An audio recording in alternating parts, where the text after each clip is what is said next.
Now that you've watched part 1 of my MLS Fantasy 101 series, you're ready for part 2, setting your lineup. In this video, I'll walk through lineup rules and restrictions, different formations you can set and when to use those certain formations, and player strategies for each position, your goalkeepers, your defense, midfield, forwards, and captains.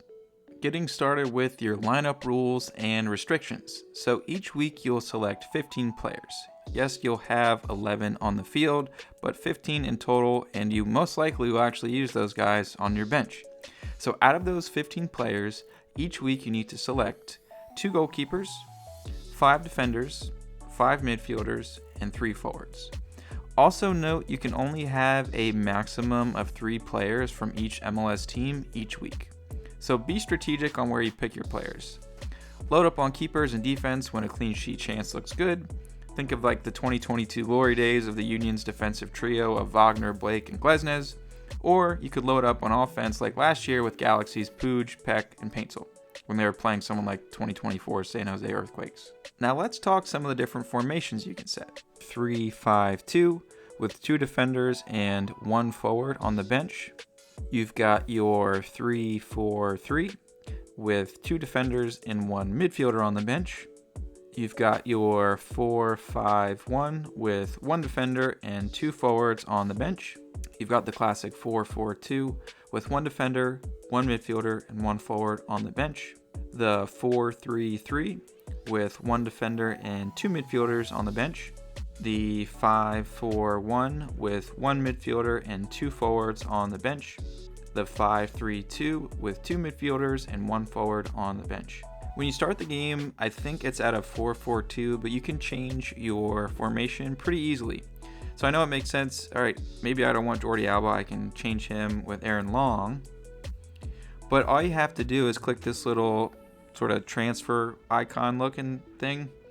So say you want to change Aaron Long for a midfielder. That'll switch your formation to a 3-5-2.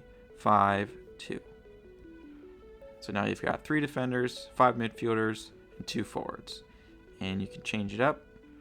Peck in there. Now you got a 3-5-2 again. But you can see when you tap on the transfer button or the substitution button, the different players will pop up that you're able to switch in. So if I clicked on Suarez here, who's a forward, you can see none of the defenders popped up. That's because you always have to have at least 3 defenders on the field. So this is an important thing. I get questions like that a few times, like how do I actually change my formation? Just click the transfer button and then change, a positional player for someone else to change it up. So I'd say I want another midfielder, then I would swap out Jordi Alba for a midfielder. Maybe I want another forward instead of a midfielder. Do that. So you can change your team up that way. And then once your lineup's set, you can change your players in and out as you need. Now that you know how to actually change up your lineup in the game, here are some of my favorite formations and when I use them. Also, before we dive in, I'll be throwing some terms around like keeperoo, autoroo, or switcheroo here. So be sure to watch those breakdown videos I have so you can follow along. Those strategies of MLS Fantasy really help you get the highest score possible every week. It's a key part of the game and the best way to stay competitive. So the first formation that I really like to use is the 5-3-2. And this I normally use for the auto-roo technique. That's because I scrub out 2 of my defenders here, and then the top 2 players on my bench will automatically sub in at the end of the game week. So I like to use this on those double game weeks that I mentioned in the part 1 of the 101 series video. So double game weeks, it's a lot going on. I try to keep it simple with the auto-roo strategy, and I usually use a 5-3-2. Up next is the classic 4-4-2. I like this when I've got a variety of switcheroos to work with and some good late player options. I'll most likely have 3 players on the bench with early games and then 3 players on the field with late games. And no, these players are the players that I'm less sure about starting. I will normally not involve those like an Evander or Ricky Puig in the switcheroo techniques, as I'm confident they'll get me a good score. But Benteke is pretty boomer bust. Same with Abobasi, he's kind of hit or miss. So these are the players I would look to target for those switcheroo spots. So if Benteke were to hit, I'd scrub out Abobasi. Mihailovic were to hit, scrub out Rusnak. Wagner to hit, I'd scrub out Long. Just some examples. Good amount of flexibility with the 4-4-2 and a formation that I use throughout the season. So this is my go-to formation when there are a lot of good midfield options for the week. For example, if I've got, in this one, Bogusz, Puig, Evander, Acosta, Heel, all great matchups, maybe I'll start all 5 of them, or maybe use a bench for one of the last midfielders here.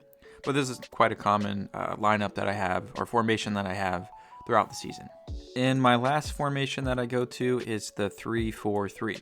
So this is a formation that I use when the forward matchups are looking good for the week. For example, Cucho, Messi, and Peck. Most likely I won't scrub out any of these players if their matchups are looking good. So I'll just keep these guys on the field as I know I want their points, or I have a bit more flexibility with these defenders and midfielders to possibly do some switcheroos there. Looking back at my team reveal videos from last year, those 4 different formations were the top ones that I used throughout the season. So let me know in the comments if you have any questions. Player positional strategies. Now that we've talked formations, let's talk about strategies for specific positions. Getting started with goalkeeper. So for keepers, you're mainly banking on clean sheets for the most amount of points. You don't want to spend too much money here as you can lose your clean sheets pretty quickly. So you really want to focus on matchups here, less a big name like a Hugo Lloris just because you know him. Look for a good matchup and try to get a sneaky clean sheet in there. At defenders. So the strategy for me here with defenders is to get those attack-minded defenders or center backs with a consistent floor and those on set pieces. Or players who are listed as defenders in the game, but actually play as a winger or a wing back in real life. So when it comes to fantasy, all that matters is where that player is listed in the game. Are they a defender, midfielder, or forward? And you've got keeper as well. In real life, if they're playing at left mid, they're still listed as a defender in the MLS Fantasy game. So look out for these out of position players, as it could give you a good opportunity for them to get defensive points as well as attacking points, as they're most likely on the attack in the actual game. So some of my favorite defenders last year were your Kai Wagner's, as he's on a lot of set pieces and sends in plenty of crosses. Jordi Alba, he was pretty attacking minded, linking up with Messi a ton. And then Reagan. Reagan was a good look because he was a center back with a good floor, and he was also pretty involved on corner kicks and would sometimes get you a goal. But yeah, he had those consistent center back, pass, and clearance bonus points. And now let's take a look at midfielders. So midfielders in MLS Fantasy, my strategy here is to look out for the different 10s or the playmakers on the different teams that you want to target. So who's the creator for the different teams? Who's going to rack up points for key passes, crosses, shots? You also want to focus for midfielders that are on set pieces, penalty kicks, corner kicks, as that ups your chances for more points. Midfield is definitely where you want to spend the most money. So focus, this is where you really want to spend your money.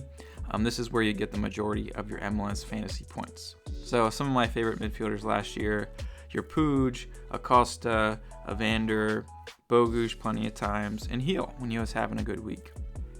So as you can see, you don't need to have like a center mid, a defensive mid, a right mid in the actual, real life game. You can just load up on number 10s for all of your midfield spots. I wouldn't recommend, for example, if we take a look at Inter Miami's Sergio Busquets, he's a great player in real life. But in MLS Fantasy, he's not. He's a defensive midfielder. He's not really racking up shots or anything like that. So you can see lots of 3s and 4s here. So that's why you really want to focus on those creators. So you can see their averages are like 7s, 9s, 8s, 9.5. Whereas someone like a Busquets, his average is a 4. So really focus on those creators and 10s in your midfield positions. And looking at forwards. So forwards here, the strategy is pretty similar to midfielders, but these players are more reliant on goals for their points. And obviously right now, if you're playing, you usually need to pick Messi every week. This isn't the standard for most, years of MLS Fantasy, but Messi's in the league. You most likely need to play Messi every week as long as he's starting. But yeah, Cucho Hernandez is another example. Was great last year. He not only, scored a lot of goals, he created for his team. He was very, he got plenty of points for assists and things like that. You're looking for forwards who don't just, poach in the box and wait for those types of chances. Look for someone who's more of a creator, a bit creative. So players last year that were pretty good, you have your Cucho Hernandez, Messi, of course, Gabriel Peck, Buanga, Suarez. Those were the guys that we were mainly looking at week in and week out. And finishing off with captains. So you give the captain's armband to one player each week. And when they have the captain armband, that will double their score for that week. So to do so, just go up here and select your captain. So before Messi, there was a bit more variations in captains. But now, if Messi's starting, Messi most likely needs to be your captain because he is Messi. So when my approach, though, when Messi isn't starting or isn't playing, is usually to play it safe. I'd rather play it safe when, to captain a midfielder who ends on a 5 on a bad week than a 2 on a striker because he didn't score any goals.